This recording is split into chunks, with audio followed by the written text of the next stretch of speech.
أعوذ بالله من الشيطان الرجيم. بسم الله الرحمن الرحيم. الحمد لله رب العالمين والصلاة والسلام على المبعوث رحمة للعالمين محمد بن عبد الله صلوات الله وسلامه عليه.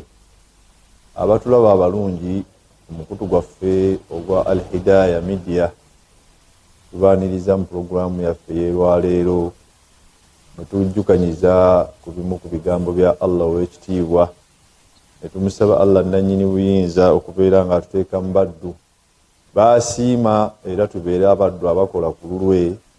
innahu waliyu dhalika walqadirun alayhi.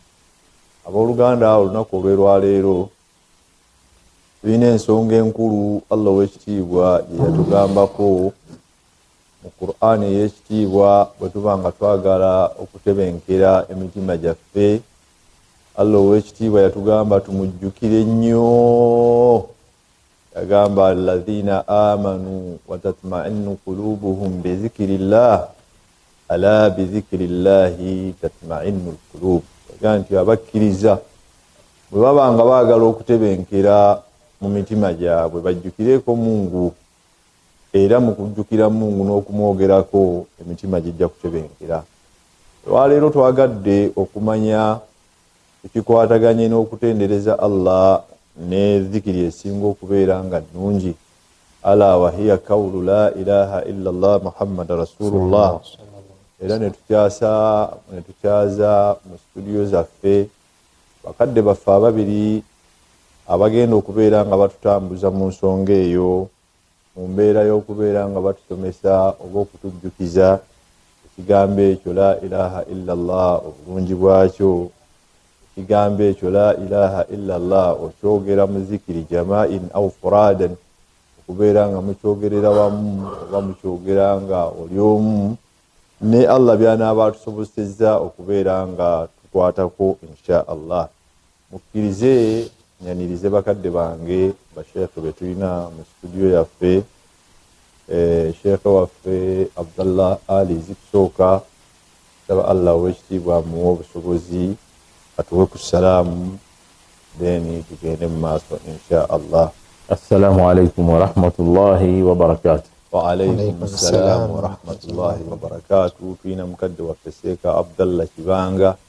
saba Allah ow'ekitiibwa amusobozesa atuwe ku salaamu era tugende mu maaso insha Allah. Assalamu alaikum wa rahmatullahi wa barakatuh. Wa alaikum assalamu wa rahmatullahi wa barakatuh. abatulaba abalungi atugenda okutwala akazindaalo okweri bakadde baffe okubeera nga batulungamya mu nsonga eyo.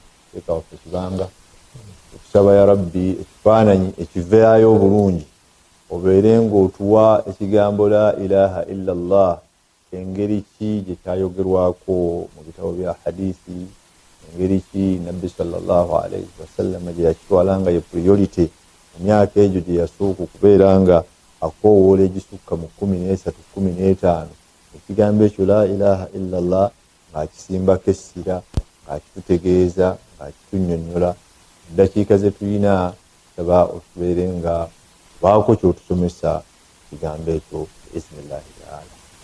Alhamdulillahi azimi alminna wa sallallahu wa sallama ala qaidi rabbi ahli aljanna wa ala alihi wa ashabihi dhawi an-nufus al-mutma'innah wal 'uqul al-murjahinnah wa tabi'ihim bi ihsanin ila yawmi dukhul al-jannah. Amma ba'd. baganda baffe abatulaba ku mukutu gwaffe Al-Hidayah nga tunnyonnyoka ekigambo kya la ilaha illa Allah Muhammadur Rasulullah. okuba nti ekigambo ekyo ekya la ilaha illa Allah gwe gulinga omutwe gw'omwana Adamu. singa omwana Adamu aggyibwako omutwe tasigaza bulamu, olw'ensonga nti kyekyetoolooleddeko omwana Adamu okuba obulungi ku mwaliro gw'ensi eno ate n'oluvannyuma lw'okugivaako. kubanga omutume Muhammad sallallahu alayhi wasallama yatugamba nti man qaala la ilaha illa Allah mukhlisan dakhala aljanna. omuntu yenna ayogera ekigambo kya la ilaha illa Allah mukhlisan nga akyogera wamu ne ikhlas n'okuba nti akitukuza ng'akyogera mu mbeera ey'okutongoza Mungu subhanahu wa ta'ala yekka. Olw'okuba nti kyo kyennyini ekigambo kya la ilaha illa Allah kitulaga kutongoza Mungu subhanahu wa ta'ala wamu n'okujja buli kyonna ekitali Mungu subhanahu wa ta'ala. La ilaha tewaliwo asinzibwa mu butuufu bw'okusinzibwa, nafi nekigaana, then nekikola ithbat illa Allah okujja kwani Mungu subhanahu wa ta'ala. Eyo ye ikhlas, ye ikhlasu y'ekigambo kya la ilaha illa Allah. Nti mbufunze kijjawo okusinza ekintu ekirala kyonna ekitali Allah ate ne kikakasaawo okusinza kwa Allah obw'omu namugina. Nekitegeeza nti omwana Adamu alina ekigambo kya la ilaha illa Allah agenda kwesiima mu bulamu bw'ensi eno, olw'okuba nti ajja kuba akakasa nti tewaliiwo kisobola kubeerawo ku mwaliro gw'ensi eno n'okumutuukako mu bulamu bwe okuggyako nga Allahu subhanahu wa ta'ala yasazeewo oba nga yakkiriza. Olwo aba agenda kufuna emirembe ku mwaliro gw'ensi eno. Then bw'amala okufuna emirembe ku mwaliro gw'ensi eno, ate bw'anaaba amaze okugivaako, kiki kyagenda okufunamu mu kigambo kya la ilaha illa Allah? Tewaliiwo kubuusabuusa okuggyako dukhulul janna, kuyingira jjanna, ng'omutume Muhammad sallallahu alaihi wasallam bw'atugambye. Olwo nno ekigambo kya la ilaha illa Allah okukyogera obwogezi kirina ekigambo kyo nga kyo la ilaha illa Allah, then nekibeera ne mu bulamu. Naye mu kukyogera awalan tutegedde nti empeera yakyo esooka dukhulul janna, kuyingira jjanna. Naye ekyo nekitegeeza nti ekigambo kya la ilaha illa Allah Muhammadun Rasulullah dhikr era ibaada, kubanga buli we tukyogera tuba twogera ku Mungu subhanahu wa ta'ala. Kitegeeza nti ibaada eyo, dhikri eyo ajigiriza yali mutume Muhammad sallallahu alaihi wasallam. Era ibaada eyo mutume Muhammad sallallahu alaihi wasallam mu kugituyigiriza mu kubeera nti tugyogera, hadithi ng'eva ku Imam Ahmad yagifulumya ng'agijja ku Ya'la bin Shaddad radiyallahu anhu. Agamba nti Ya'la bin Shaddad atugamba nti akhbarani abi Shaddad, kitange taata wange Shaddad yangulira, wa Ubadah ibn Samit hadir yashhaduhu, nga Ubadah ibn Samit naye waali ng'ajulira ku bigambo bya kitange. Abo bombiri baali basahaba, Shaddad ne Ubadah ibn Samit, ajulira ku bigambo byangamba nti bituufu. Shaddad anyumiza mutabani we Ya'la, amugamba nti kunna inda nabi sallallahu alaihi wasallam, twali awaali omutume Muhammad sallallahu alaihi wasallama. Omutume Muhammad sallallahu alaihi wasallama faqala, n'atugamba nti afiikum gharib, abange mummwe waliwo omuntu atali wa muffe. Gharib yani atali wa wano oba atawangaala naffe, atategeera kikye tuliko, kikye tukola. Qulna la, netugamba nti nedda, ffenna abaliwo tuli bakkiriza ate era tuli basiraamu. Agamba nti fa amarana rasulullah omutume Muhammad sallallahu alaihi wasallam n'atulagira an narfa'a aydiyana, tusitule emikono gyaffe bwe tuti bishahada. Bw'atulagira okusitula tusonge ennwe zaffe, engalo zaffe, n'atugamba qulu la ilaha illa Allah, mwogere ekigambo kya la ilaha. Abatulaba abalungi, mukadde waffe Abdallah omusajja mwagala nnyo muhadara mauti, ennaku zino nti tweyambiddwa nti institutions z'obusiraamu ez'ensi tutera okukuŋŋaana nazo, mujja kusiŋŋaanamu Abayamani, mujja kusiŋŋaanamu Abahadara mauti, mujja kusiŋŋaanamu Abamadiina, Makka, abasajja Abamisiri. Muganda waffe kyayagala okututuusaako okututegeeza nti nabbi sallallahu alayhi wasallam ayina basahaba be yali atudde nabo nga banyumyanyumyamu balina bye boogera n'ababuuza nti abaffe mummwe mulimu atali waawano oba mulimu azze obuzzi wano kyava abagamba basahaba be nti mwenna musitule emikono gyammwe mugitunuze waggulu mwogere ekigambo la ilaha illa allah.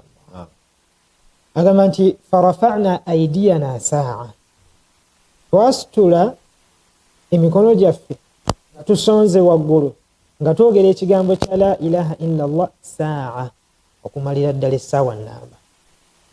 nabbi muhammad sallallahu alayhi wasallam nga batudde awali nabbi w'ekitiibwa ne bawanika emikono gyabwe oba ne basitula emikono gyabwe babeera nga bagamba ekigambo nti la ilaha illa allah la ilaha illa allah okumala essaawa nnamba.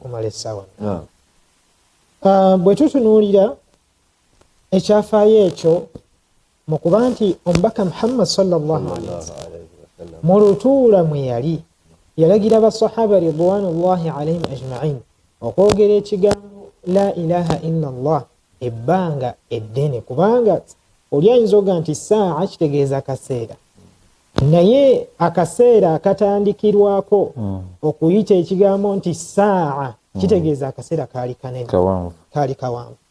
Olw'ensonga nti bw'otunulira hadith eringa ekugamba nti bayogera ekigambo kya la ilaha illa allah omulundi gumu, naye omuntu tayinza kwogera kigambo kya la ilaha illa allah n'awanvuya eddoboozi n'abeera nga n'akiwanvuyiza essaawa nnamba, kitegeeza nti bayogera ekigambo kya la ilaha illa allah emiwendo. Mashaallah, Sheikh Abdallah agezaako okubeera nga atulambulira nti kaifiya ezimu ku ngeri nabbi Muhammad sallallahu alayhi wasallam kuba tubadde tuwangaala mu bulamu bwaffe nabbi sallallahu alayhi wasallam eriyo hadisi zetubadde tusoma ewekitiibwa Muhammadin sallallahu alayhi wasallam masalan yatukubiriza nnyo bwe tuba tumaze okusaala esswala eya bulijjo eya farda oba eya sunna, mu bigambo mu tasbihaati ze tulina okuleeta mulimu ekigambo ekigamba nti la ilaha illa allah emirundi 33 buli luvannyuma lwaki lw'esswala. Sheikh Abdallah kyayagala okwongera okutugaziyiza oba okututegeeza nti waliyo riwayat endala ezituyigiriza oba enjogera endala ezijibwa ku wekitiibwa Muhammad sallallahu alayhi wasallam ezitulaga enkola y'okubeera nga tuleeta zikiri, nga mu zikiri ezo mulimu ekigambo la ilaha illa allah Muhammad rasulullah, nga tukyogera okusinziira ku kigambo ne hadisi mukadde waffe Abdallah gyaleese nabbi yaleetako ebigambo ebyo la ilaha illa allah jama'in nga waatudde waliwo basahaba abasukka ku omu era ne bakikolera akabanga akasusse mu ddakiika eziwera. Mukadde waffe Sheikh Ali nga tujja gy'oli biiznillahi taala era nga tukusaba obeere ng'oyongera okulammaha ebimu ku birungi ebiri mu kigambo la ilaha illa allah n'enkozesa yaakyo n'entambula yaakyo biiznillahi taala. Bismillah. Alhamdulillah wassalatu wassalamu ala rasulillah sallallahu alayhi wasallam wa ala alihi wa sahbihi ajma'in, amma ba'd. Kaddo wange Sheikh Nassa, kaddo wange Sheikh Abdallah, tumwebaza Allah subhanahu wa ta'ala jalla jalaaluhu okutulondera akadde kano akalungi mu lunaku luno olulungi. Omanyi Sheikh Nassa olunaku luno lwe lumu ku nnaku ennungi. Allah jalla jalaaluhu bamwanjulira emirimu gy'abaddu. Bw'abanga Allah jalla jalaaluhu atusiimidde olunaku luno twogereku ku la ilaha illa allah, bagende banjule emirimu gyaffe nga mulimu okwogera ku la ilaha illa allah. Kyakwesiima tetusaba owekitiibwa Allah ffenna n'abali emabega w'okulaba nti ebigambo bino bituuka ku baddu ba Allah atusiima atuwa ebirungi bingi. Sheikh Abdul Nassa ogambye njogere ku birungi bya la ilaha illa allah. Newakubadde nga bingi ebimu ku birungi bya la ilaha ebiseera byange ebisinga nzijukiza nnyo ebyo Allah bye yayogera ng'ategeeza omubaka Muhammad sallallahu alaihi wasallam. mu Qur'ani omwo mulimu aya buli lwe ngisoma ega nti wa kullan naqussu alayka min anba'i rusuli ma nuthabbitu bihi fu'adak wa ja'aka fi hadhihi alhaq wa maw'idha wa dhikra lilmu'minin. Aye ekutegeeza nti nabbi Musa kalimullah naye Qur'ani yonna mboozi ya Allah ne nabbi Muhammad sallallahu alaihi wasallam. Qur'an mboozi ya Allah ne nabbi Muhammad sallallahu alaihi wasallam. namunyumiza kino naye olw'okuba yamugamba nti buli lwe tukubuulira ku bannabbi abaakusooka n'ababaka abaakusooka ekigendererwa kiri nti twagala okukunyweza ku nsonga gy'oliko oginywerereko omanye nti oli ku nsonga ya ddala. manuthabbitu bihi fuada. Ate byenkugamba wajaaka fi hadhihi alquran fi hadhihi alhaq. Emboozi yange gyenkunyumiza oba byenkugamba temuliimu kigambo nga kyakubeeraawo kyakubuusabuusa, byonna byamazima. Alhaq ekyokubiri maw'idha, nkubuulirira kyakwebuulirira nakyo mu mbeera zonna. Buli mbeera gyenkoonako nenjikunyumiza nti munnange nno Yusufu yali bw'ati, munnange Musa yali bw'ati, Ibrahimu yali bw'ati, Adamu yali bw'ati, Firawuna yali bw'ati. Weebuulirire, funamu ebyokuyiga mu mboozi gyenkola ki wa maw'idha wa dhikra, ate kibeere kya mugaso nnyo mu kuyamba abakkiriza benkutumyemu ti nabo bwe banaabiwulira beebuulirire nabyo, nti embeera bwebanga emutuuseeko addeyo. Mu Qur'ani egamba ki? Addeyo. Abaatusooka baakiyitamu bati. Njagala okulaga nti kigambo la ilaha illa Allah Muhammadur Rasulullah kigambo tokiyita kyakusaagasya, era ndowooza okukyogerako twesiimye nnyo, era tuteeka okugamba nti alhamdulillahi rabbil alamin. Ekigambo ekyo tusaba Allah kituwe n'abantu baffe, Allahumma amin, kibeere nga kiri mu mitima gyaffe, kibeere nga kiri mu bwongo bwaffe, kibeere nga kiyita ku nnimi zaffe olubeerera. Okuyita obuyisi ku lulimi lwo oba wa bbeeyi, kya bbeeyi. Emirundi gyakyogedde ono nga la ilaha illa Allah ng'asomesa, ng'olaba akisomesako obusomesa. Naye owekitiibwa Allah jalla jalaaluhu okugonza olulimi lwo nga kuyitako ekigambo nti la ilaha illa Allah, la hawla wala quwwata. Oba mu bantu abagagga kadde waffe nga tukyayimiridde awo, eriwo embeera eteekebwa mu mitima n'ebitonde gy'abantu nga bakugira abamu okubeera nga ekigambo ebyo oba zikiri zifundizibwa mu biseera. Bakadde baffe abaatukulembera omusanga nga buli waayise,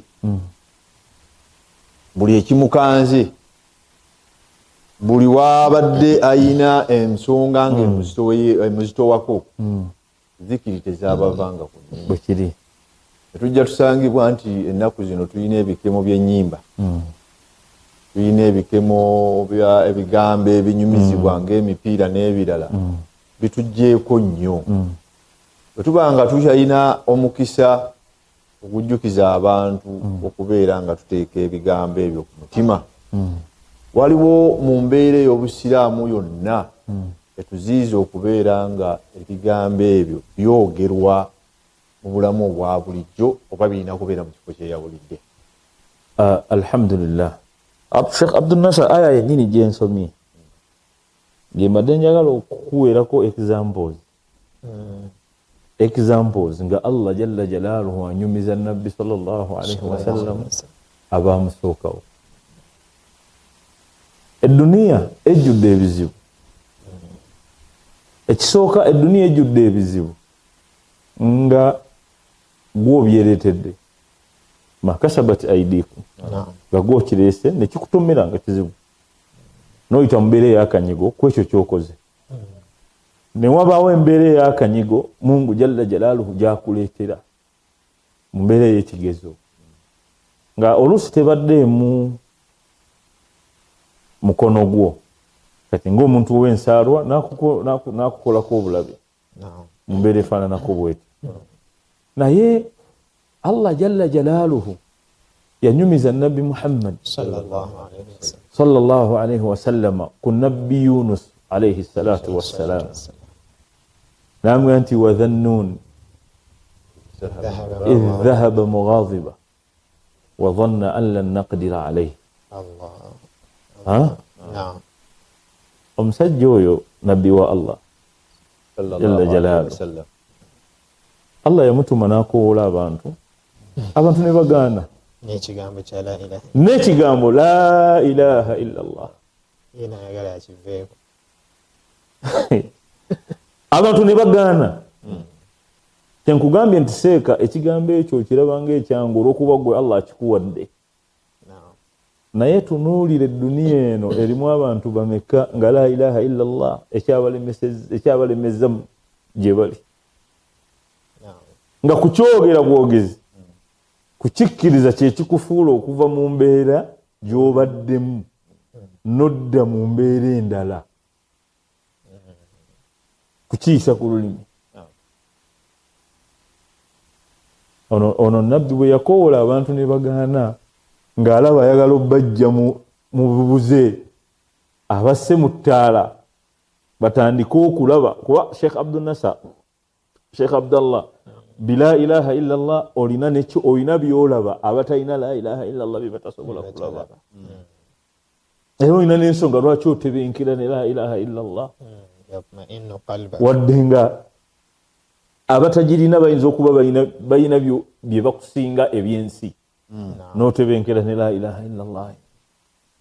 Kakati nabbi bwe yanyiiga yava mu bantu be n'agenda nti bano balabika tebagenda kwagala la ilaha illa Allah, kaŋŋende njigamba abalala. Naye Allah jalla jalaaluhu yali yamutuma mu abo bwe yagenda mumanyi bulungi ekyaddirira ekyennyanja ne kikola ekimumira. Ekyennyanja bwe kiba kikumiza esseeka, ekiseera ekyo kiba kyangu oba kizibu? Kyamagero, kiseera kizibu nnyo kyetutamanyi bufulumiro bwakyo, kubanga tomanyi obuzibu obuyingidde otya, so tomanyi ogenda kubufuluma oti. Omuntu olwaleero senga Allah akugezesa ne sihir n'eddogo nga tomanyi gye livudde ne likukosa, oba ogenda kulijjawo oti? So in other words, oli mu kizibu kyotamanyi gye kivudde, tomanyi ogenda kukivaamu oti, otandikirawa. La ilaha illa Allah kyekyali ekisumuluzo, era kyekisumuluzo ky'ebizibu ebifaananako bwe bityo. Kisumuluzo ky'edduniya. Omusajja bwe yayingira mu kyennyanja n'amanya nti kakati mpedde, nzizaako ki? Ebigambo bye yayogera nga bigamba la ilaha illa anta etassebo mu aya eyo mwennyini Allah bwe yali akozesa ekigambo ekyo era nti falawula annahu kaana min almusabbihin la labitha fi batnihi, mu bantu abangi abasigala nga buli lubeerera batenderezani Allah kitegeeza nti tekirina budde. Bwe bubadde obuuza nti tulinayo obudde bwe tuteekeddwa okukoleramu kino kyokka, ekyo kya buli kaseera eri oyo ategedde Allah jalla jalaaluhu. era mukadde waffe Sheikh Ali wenyimirira awo ku nsonga yennyini gy'oliko kiba kitegeeza nti ekigambo ekyo kyennyini kyotuleetedde kirina fawaidi. Mu fawaidi zaakyo ye muntu okubeera nti bw'abeera mu bulumi obw'amaanyi obw'ekitalo asobola okugamba ekigambo ekyo ekigamba nti era mu hadithi entuufu Sheikh Ali nga tonnaba kugenda, ekigambo kya la ilaha illa Allah biha taqumu al-ard, ensi yonna kweyimiridde. Nga bw'otegeezezza nti Nabiyullahi Yunus alayhi salatu wassalam bwe yali mu buzibu la ilaha illa Allah ye yamwejjulula. Ate era nekukyogera kukiisa ku lulimi kujjukira Mungu, newe yali nga tannabufuna kye yali akoolerako abaddu Omutume Muhammad sallallahu alaihi wasallam lan taquuma as-saa'a, olunaku lw'enkomerero terujja kubaawo, ekiyama tekigenda kuyimirirawo illa ala qawm, okujjako ku bantu abatamanyi la ilaha illa Allah, abatamanyi mugaso gwa la ilaha illa Allah na bukulu bwa la ilaha illa Allah, nti yejja okubanunula mu bizibu byabwe byonna ku mwaliro gw'ensi. Abantu abo bali bana dajjal, laysa fihim man yaqulu Allah. Nasu ya haditha ga nti mu bo temulimu ayogera kigambo Allah, temulimu kulimirwe ayisaako kigambo kya la ilaha illa Allah. Kwega nti Mutume Muhammad sallallahu alayhi wasallam hadisi eyo agezaako tugamba nti lan takuuma saa, nti okujjako ng'abantu bajja kutandika okwesamba ekigambo la ilaha illa Allah. Mungu akibajjeko, Allah akibajjeko mu bulamu bwabwe. Wekirivaawo ku mwaliro gw'ensi tewaliba mugaso gwa nsi nga enkomerero eyingira, nti kiyama okutuuka kwayo abaddu ekigambo la ilaha illa Allah bwe balikivaako kyekigendererwa ekikulu. Lwaki ensi kweri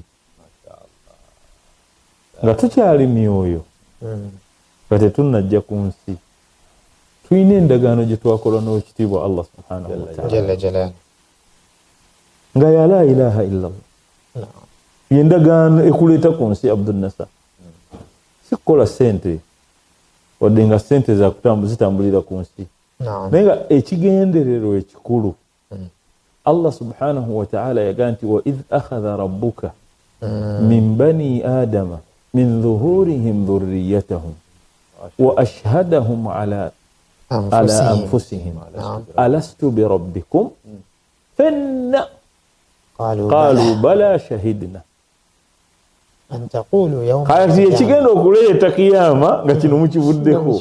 Kati Allah agaa nti an taqulu yawma alqiyama inna kunna an hadha ghafilin. Bwe mwaghafala Allah n'aleeta. Sheikh Ali yongera okuvunula mu aya eyo esobole okubukala ku mitima y'abatuwuliriza. Abaddu abatulaba tugenda okujja mu nsi muno, Allah subhanahu wa ta'ala yatutonda mu phases. Phase yaffe yali abantu gye bali buli muntu azaalibwa gye tuli eyo tusooka kubeera eyo nga tuli myoyo. Ekiseera kyo bwe kituuka ojja otuukiriza endagaano yo gwe gye wakola ne Allah nga bakuzaala. Nga bakola ki? Nga bakuzaala. Kyova olaba mu hadithi entuufu batuga nti buli azaalibwa oba azaaliddwani obaani kullu mawludin yuladu ala alfitra, buli ava mu lubuto lwa maama we, buli afuluma mu nnabaana ya maama we, mu mbeera gy'afulumiddemu afulumira ku ndagaano ya alastu bi rabbikum bala, ey'obukkiriza. Ekigambo ekyo kyennyini kyoyogera ejjuma ewedde nina we nabadde bankyazizza okusaazaako, ensangawo akaana kato abadde ka myaka ng'ebiri kanaana kwatula bulungi naye kadde katambula kadde eri ku muzikiti nina waako najja akajjewo ne kakaaba ne mubuuza abadde ki nti alwana agende mu basiraamu ng'ate ye si musiraamu bwe nabuuziza imaamu waawo yaŋŋambye nti sheeka omwana oyo naffe tumwewuunya esswala bw'etuuka n'alengera abagira waakiri yebba ku nnyina najja akoleki ayingire mu muzikiti n'omulaba ng'akutamye ku mutwe wansi ku musaalo nga nebyakutama takolaki nti bw'oyogera ekyo nti buli mawuluudi yuladu ala alfitra kiteekebwa okuba nga mu bubumbwa bwe bumusindika tufulumira ku la ilaha illallah mu mbuto z'abamaama baffe oba abasiraamu oba si basiraamu. Kaakati kuno okuddya ku nsi bakadde baffe be balwana. Nabi sallallahu yatutegeeza naga nti fa abawaahu bazadde be bano ababiri be bamujja ku la ilaha illallah naye nga ye afulumayo nga wa la ilaha illallah muhammadu rasulullah. Omulembe guno tukyagenda mu maaso n'omusomo gwaffe lwaleero gwe tuliko bwe gw'ekigambo ekisinga okubeera eky'amaanyi. Nze ng'omugoberezi agoberera basseeka baffe abatusomesa nakafuna ensonga ziringa 2-3 ku kigambo la ilaha illallah. Ensonga esoose okubeera nti owekitiibwa Muhammadi sallallahu alaihi wasallam Allah w'omulungi yamutegeeza nti ensi eno eyimiridde ku kigambo la ilaha illallah era Mungu kaalireeta abaddu ffenna ne tukivaako ekiyama okubeera ng'etuuka. Ensonga ey'okubiri tuzze kuseeka waffe muganda waffe Sheikh Abdallah Kibanga atusomesezza kaifiya oba engeri abantu gye basobola okwogera ekigambo la ilaha illallah Muhammad rasulullah kisobola okwogerwako furadan omuntu ng'oli bw'omu oba jamaa'i musobola okukyogera nga muli bangi. Sheikh waffe Abdallah nga nzira gy'oli nsaba mu ddakiika zino entonotono okuba ndaba butunuulira puroguramu esigaziza eddakiika nga 9 ku 10 tufune ku bulungi obuli mu kigambo la ilaha illallah eri omuntu sekinnoomu n'eri abantu abangi engeri gye kisobola okuyamba obulamu bwabwe ne busigala nga butambula nga bali ku Mungu waabwe ow'ekitiibwa. Alhamdulillah. Ekigambo kya la ilaha illallah muhammadun rasulullah sallallahu alaihi wasallam okusookera ddala fawaidi zaakyo enkulu ddala twagyogedde. Eyokuba nti omutume Muhammad sallallahu alaihi wasallam yatugamba nti man maata wa huwa yashhadu an la ilaha illallah muhammadun rasulullah dakhala aljanna. Omuntu yenna Allahu jalla jalaaluhu wa amma nawaluhu gwalijja ku mwaliro gw'ensi eno ng'alina ekigambo kya la ilaha illallah muhammadun rasulullah kaadi y'ejjana ajja kuba agirina. Naye bwe tutunuulira ku basahaba ridwanullahi alaihim ajma'in obuwanguzi wonna bwe baatuukako ku nsi kuno bwava mu kigambo kya la ilaha illallah muhammadun rasulullah. Basahaba ridwanullahi alaihim ajma'in bwe baali bagenda mu kutabaala kwabwe kwe baatabalanga ne mu khurujaati zaabwe eza da'wa ze baafulumanga bagenda eri abakulembeze okubatwalira ekigambo kya la ilaha illallah, tutunuulira ne tulabamu emigaso ddala ddala gye baafuna. Ekigambo kya la ilaha illallah muhammadun rasulullah kyawanguza basahaba ridwanullahi alaihim ajma'in nga tebataddeemu maanyi, olw'okuba nti ekigambo kya la ilaha illallah muhammadun rasulullah kyayingira mu bulamu bwabwe ne bakifuuka. Ekigambo kya la ilaha illallah kizito nnyo, kizitowa. Obuzito bw'ekigambo kya la ilaha illallah bwe buzitowa ne butuula ku muntu bwakifulumya bwati kifulumanga kizito. Imam Hakim afulumya hadithi kyafaayo nga kijjaku Hisham bin Amr al-Amawi. Hisham bin Amr al-Amawi agamba nti twali mu kibinja ekyasukumibwa Abubakar radiyallahu anhu ye yakisukuma mu kaseera ako nga ye khalifa kigende eri omukulembeze wa Rome. Mu biseera ebyo Rome Abaroma baali bawamba ettwale ly'e Sham kubeera bagenda Sham. agamba nti kharajtu ana wa rajulun min al ansar, atunyumiza agamba nti umulembe gwa amirul mu'minin Abubakar Siddiq radiyallahu ta'ala anhu ayina gye yabatuma eri amatwale agataalimu basiraamu n'abaako byabatumye batuuse ekigambo kya la ilaha illallah. Agamba nti hatta fakharajna, Hisham bun Amr anyumya agamba nti fakharajna, netufuluma hatta qadimna al-Ghawta, ay Ghawtatu Dimashq, okutuusa twafuluma ne tugenda okutuusa we twatuuka ku gate eyingira ekibuga Dimashq. Agamba nti we twayingira Dimashq, fanazalna ala jabalata ibn al-Ayham al-Ghassani, twatuukira ku katikkiro w'omukulembeze eyali ayitibwa Jabalata ibn al-Ayham al-Ghassani. We twatuuka eri Jabalata ibn al-Ayham al-Ghassani, fa arsala ilayna bi rasul, n'atutumira omubaka tuwogerezeganye neki n'omubaka. Faqulna lahu, ne tumugamba nti wallahi la nukallimu rasula, wallahi fe tebatumye kujja wano kwogerezeganya n'abakayungirizi, batumye balinga nti bwe baba batumye tugambe Wakatikkiro Peter Mayiga ne batuuka ku ofiisi ye naga nti abo gundi genda obandabire, baba basindikire ne baga nti tetwagala gwe wabula twagala kabwejumbira. Mashaallah. Omubaka katumwa n'addayo amugamba nti baagala gwe kennyini, abagamba nti idhanu lahum, mubaleke bayingire.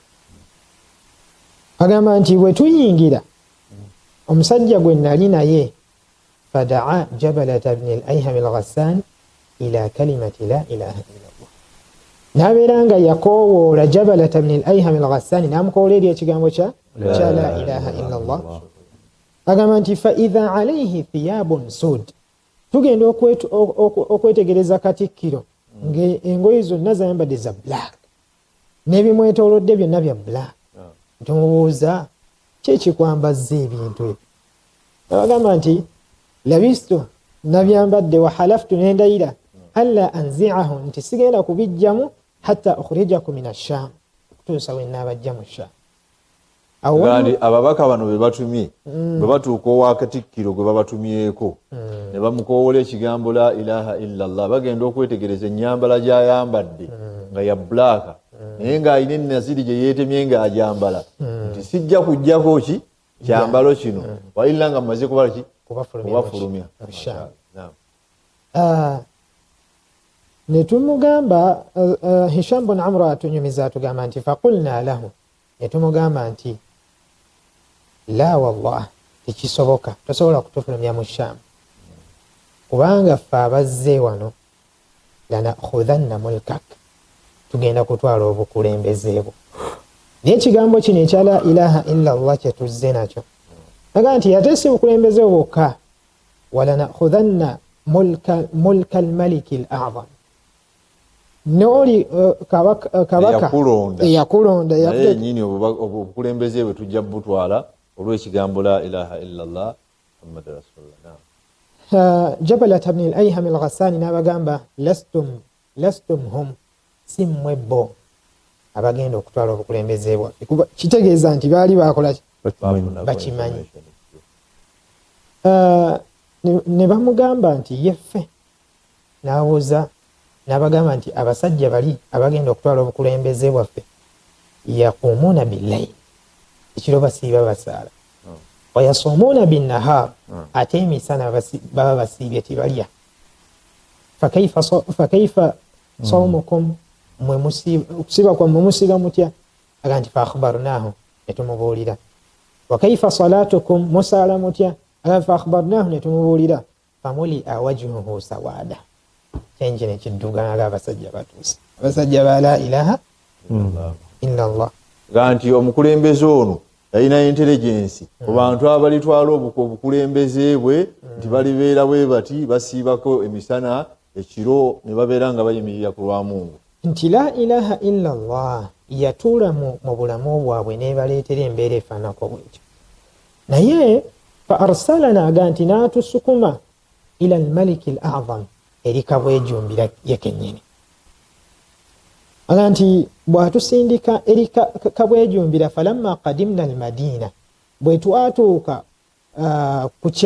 Madina ekibuga kye ekyobwa president oba state house oba ki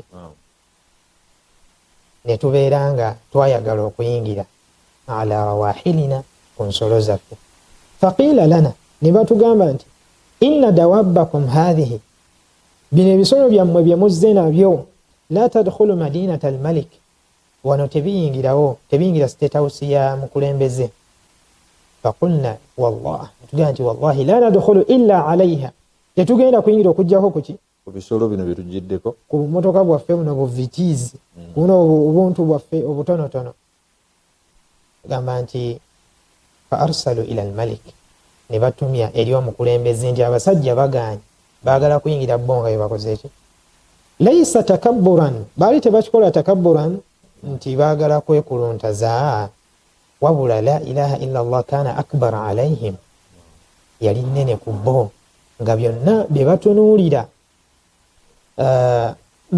mwagamba tiribona n'obbeeyi ne state house tebabiraba balina la ilaha illa allah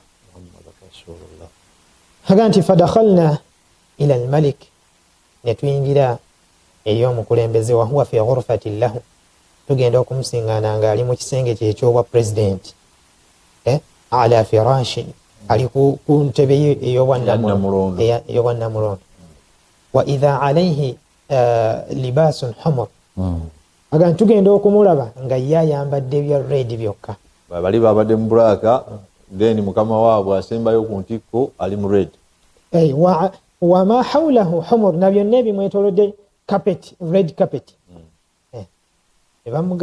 bagamba Hisham bin Amr atunyumiza atugamba nti faqulna la ilaha illa allah bitunuulira netugamba la ilaha illa allah atugamba nti wallahu ya'lam allah yasinga okumanya laqad intafadat alghurfa bwe twayogera ekigambo kya la ilaha illa allah state house yonna yayuguuma kaannaha idqu nakhl ngeringa omuti gw'entende tusafiquhu riyah empewo gwezzeeno lwa kigambo kya la ilaha illa allah kyekiri mu kyo mu migaso gya la ilaha illa allah azamatu la ilaha illa allah bwe bunene bw'ekigambo kya la ilaha illa allah Sheikh Abdallah Allah wekitiibwa nsaba akusiime allahumma mbeera Sheikh Abdallah gyatusomesezza oba gyatujjukizaamu alaga obuzito mu bulamu obwa bulijjo tulina okubeera nga tulireetinga obulamu obw'abasahaba abaatukulembera obulamu bwa nabbi Muhammad sallallahu alaihi wasallam n'embeera gye baayitamu n'obusibe baayitamu nga yambisa zikiri ez'amaanyi ez'enjawulo era ojja kusanga bakadde baffe nabo baatuulanga ne boogera ekigambo la ilaha illallah muhammadu rasulullah mukadde waffe Sheikh Ali mu ddakiika ebbiri ekitundu tusaba owumbewumbe mu mbeera eyo omuntu eyandibadde n'ekigambo la ilaha illallah yandifaananya atya yandyeyisiza atya nekibeera nga kiyamba obulamu bwe kusinziira ku nniya gy'aba akozesezza. Alhamdulillah wassalatu wassalamu ala rasulillah sallallahu ekigambo la ilaha illallah Mungu bwakikuwa abakuwadde byonna bwakikuwa abakuwadde byonna kati bwakirina weetaga kukitegeera akirina weetaga kukitegeera akirina weetaga kukisoma akirina weetaga kukinoonyerezaako kukikolako risaaki Allah la ilaha illallah abantu baba bayingira mu busiraamu baga nti la ilaha illallah baga nti ashhadu an la ilaha illallah wa ashhadu anna muhammadan rasulullah bitegeeza ki bw'omala okubikolako research entuufu ennungi okwesiima kwonna ogenda okusanga togenda teri agenda kubuuza nti omuntu alina la ilaha illallah yalibadde afaanana atya omuntu alina la ilaha illallah buli kirungi akibeera omuntu alina la ilaha illallah buli nsonga ennungi womusanga buli nsonga ey'omugaso ogimusangamu buli nsonga ey'omuggundo mu mbeera y'okulabika nti abaddu ba Allah bali bulungi omusanga agyettanira buli nsonga yonna eyinza okumujja mu mbeera ennungi abeera agyewala. Ekigambo la ilaha illallah kyekigendererwa kya la ilaha illallah, abantu babeere balungi. Ekigambo la ilaha illallah kitegeeza omuntu okukakasa nti alina asembayo. Bw'abanga yasembayo kuba ow'amaanyi, bw'anoonyereza ku la ilaha illallah amanya nti waliwo ow'amaanyi amusinga. Bwe buba buyinza nga yasembayo kuba obuyinza obwa waggulu, bw'abanga alina la ilaha illallah ng'anoonyereza ku la ilaha illallah amanya nti waliyo alina obuyinza okusinga ye. Bwe kiba kisa amanya nti waliwo alina ekisa okusinga ye. Buli nsonga yonna bw'obanga ogaanye nga gw'oli mubi, nga abantu obayisa bubi, omanya nti waliwo ayinza okukukwatako okusinga ggwe bw'okwata ku banno, bw'okosa, bw'obeera ng'oli mu mbeera ekosa banno. Allah jalla jalaaluhu annyonnyodde mu Qur'ani n'alaga butya abaali beefuula bakiwagi bwe yabakwatako, bwe yabakkakkanya, bwe yabakwatako, bwe yabassa wansi. Antum ashaddu khalqan am as-samaa'u banaaha, mulowooza mmwe muli bakitalo okusinga eggulu? Kale n'olw'ensonga eyo ekigambo la ilaha illallah kiri waggulu wa buli nsonga yonna. Bwe mu mbeera gy'olimu manya nti la ilaha illallah eri wagguluwo. Bw'oba ogirina gikoleko research.